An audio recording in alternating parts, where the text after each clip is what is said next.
Thank you, Madam Speaker, and I'm pleased to join with our colleagues in debating this matter of great importance, and it's good to see my friend from Toronto Centre in particular, who I know gave the first speech in this debate, and I appreciate his ongoing presence here. Mr. Speaker and Madam Speaker, I know a number of my colleagues have already addressed the unfolding crisis and opportunity that we see in Egypt. I myself had an opportunity to pay an official visit to Egypt in May of 2009, at which time I met with senior ministers in the Mubarak government and leaders of civil society and faith leaders, including the late Sheikh Tantawi, most important Sunni religious leader in Egypt, as well as His Holiness Pope Shenouda III. While I was there on a broader trip of the Middle East. Madam Speaker, let me say first of all, in my capacity as Minister of Citizenship and Immigration, that Canada continues to have an important immigration program from Egypt. Egyptian nationals have immigrated to Canada for, I suspect, well over a century, and we count ourselves fortunate to have more than 100,000 Canadians of Egyptian origin, reflecting the diversity of that country. Madam Speaker, I know that all of those Canadians of Egyptian origin are watching this evening's debate here in Canada, but more particularly the developments in their country of origin with great concern, some with great optimism, some with a fairly high degree of anxiety. And we would like to assure those Canadians, all Canadians, that all relevant departments in the Government of Canada are taking every necessary step to provide appropriate services to Canadian citizens, either or permanent residents who find themselves in Egypt. I believe my colleagues from the Department of Foreign Affairs have already discussed our efforts to facilitate extraction from Egypt of those Canadians seeking to leave the country during this period of relative instability.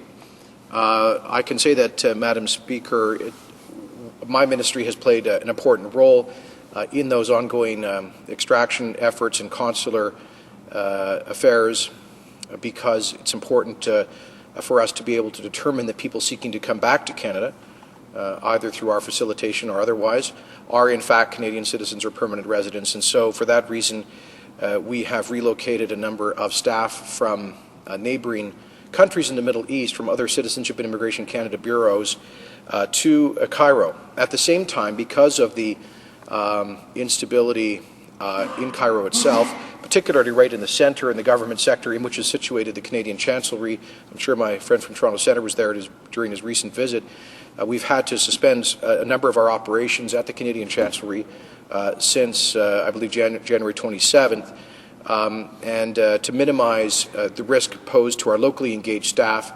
I think about 80% of those working at CIC, the CIC Bureau, are in fact locally engaged staff, all of whom I met with 18 months ago, and they're very loyal servants of Canada. We wish them well, but for the short term, we don't anticipate to be able to provide the same level of normal service for visas or permanent residency applications there.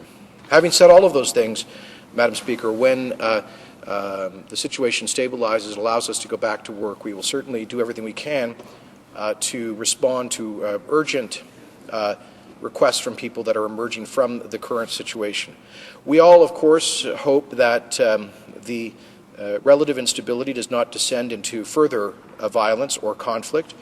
We all hope that the legitimate democratic aspirations of the Egyptian people, which reflect the universal longing for self-government, for respect for human dignity, for freedom of conscience and religion, are the ultimate outcome in a stable Egyptian government that reflects the fundamental human values. Having said that, Madam Speaker, I myself would like to emphasize the importance and my particular anxiety about the situation of minority communities in Egypt. Nous savons que l'Égypte n'est pas un pays homogène. C'est un pays divers, avec les traditions religieuses et ethniques qui datent depuis plusieurs siècles, et davantage pour, par exemple, la communauté chrétienne de l'Égypte, qui date jusqu'au début du premier siècle.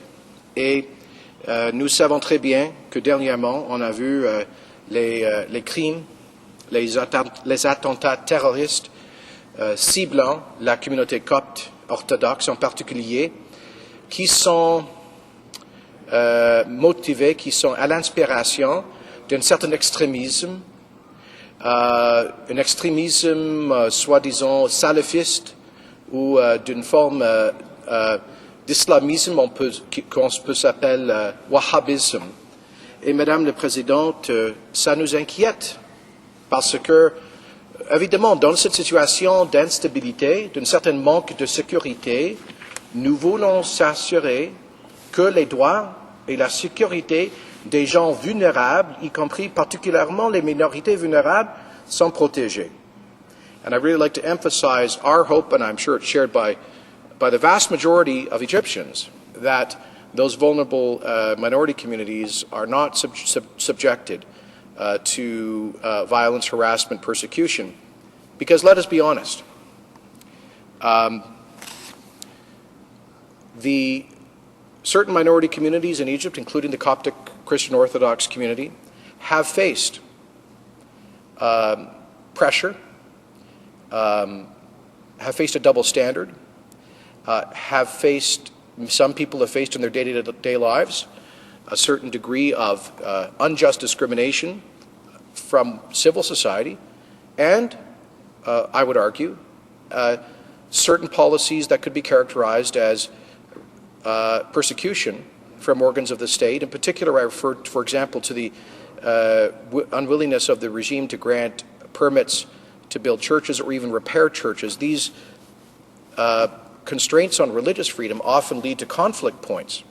And behind all of that, we have, of course, the presence of a small but potentially deadly movement of Salafist Islamists who hate those who they condemn because of their religious convictions, and as we saw tragically on New Year's Eve in Alexandria, who even seek their death, where 23, I believe, innocent civilians were murdered by a terrorist suicide bomber. Similarly, of course, a year before that, on Coptic Christmas Eve, some 6 innocent civilians were killed at Nag Hammadi. And these incidents were preceded 10 years ago by the terrible massacre at Al-Khosh. One of the things that concerns me, Madam Speaker, is that in none of these incidents have there been any successful convictions of the perpetrators, which causes vulnerable communities to believe that the justice system is not entirely just in that country in dealing with extremists, perhaps because some of those extremists have a certain degree of political support more broadly. And I would characterize that the incarnation of that political support as being the Muslim Brotherhood. Now, I know, Madam Speaker, that we see in the media coverage and in some of the debates in Western liberal democracies a great deal of enthusiasm and almost euphoria about the democratic spirit that we see being exhibited on the streets of Egypt. And I, to some extent, share that, and we all hope that that will be channeled in very positive directions. But we must not be naive. We must not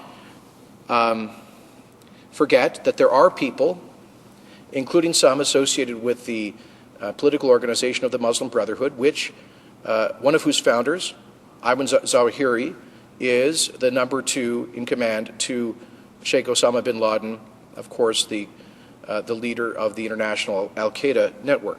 And so this is a very serious issue. It's serious for our own security. It's serious for the regional security in the Middle East, and it's particularly serious for religious minorities who, in the eyes of these Salafist Islamist extremists, are kuffars, infidels, who do not possess, who do not enjoy the sanctity of human life. Rather, they are seen as people who can legitimately be targeted for violence and for in fact, murder. And so I raise this, Madam Speaker, as a cautionary note. I think this is why we have heard the Prime Minister say that it is our government's hope that while the situation will develop towards a democratic form of government that fully reflects the aspirations of the Egyptian people, that it will do so while protecting the rights of these minority communities. Because let us be clear, maybe this is so obvious we don't need to state it, but it should be stated, Madam Speaker. Democracy is not simply a system of majority rule. A tyranny of the majority over vulnerable minorities is not a democracy at all. Rather, democracy is a system of government predicated on the inviolable dignity of the human person, and it is from that dignity that derives our right to govern ourselves through democratic processes. But the moment that a majority denies fundamental rights, such as the freedom of conscience, freedom of religion, or, of course, the first right, the right to life, as has happened to religious minorities in Egypt, then one could say that it ceases to be democratic, or has a certainly impaired democratic character. And so let's be careful. Let us be careful to ensure that we use the good offices of Canada, the democratic West more generally, to work with whatever institutions of civil society may exist in Egypt, with legitimate opposition parties in that country, to create a new constitution, a reformed constitutional order of a democratic character, which will not tolerate the violation of the rights of religious minorities in general, and I would argue the most vulnerable of them in Egypt in particular, the Coptic Orthodox community. Madam Speaker, I've joined with, as I met with Pope Shenouda, both here in Canada and in Cairo, I've discussed these matters with him and with other leaders of both lay and clerical of his community. And I can tell you they feel great anxiety and great pressure, understandably, because of this situation. They see in certain aspects of the current developments in Egypt the activity of the Muslim Brotherhood. And let there be no doubt. You know, we have the claim by the Muslim Brotherhood that it has renounced violence. It's a mainstream organization willing to participate in democratic life. On the other hand, Madam Speaker, that does not reflect the historical or ideological or theological roots of that movement. And there can be no denying the fact that there is a connection between the fundamental ideas of the Muslim Brotherhood and, at the extreme edge, those who are inspired by those ideas sometimes to commit acts of violence.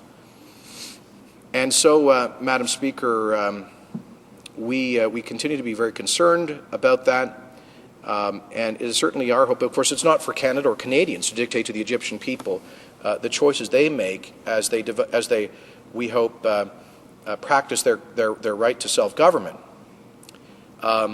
But we do have a role to play, and we have played a role, Madam Speaker. There are many ongoing projects that Canada has supported in Egypt to build up a stable institutions of civil society.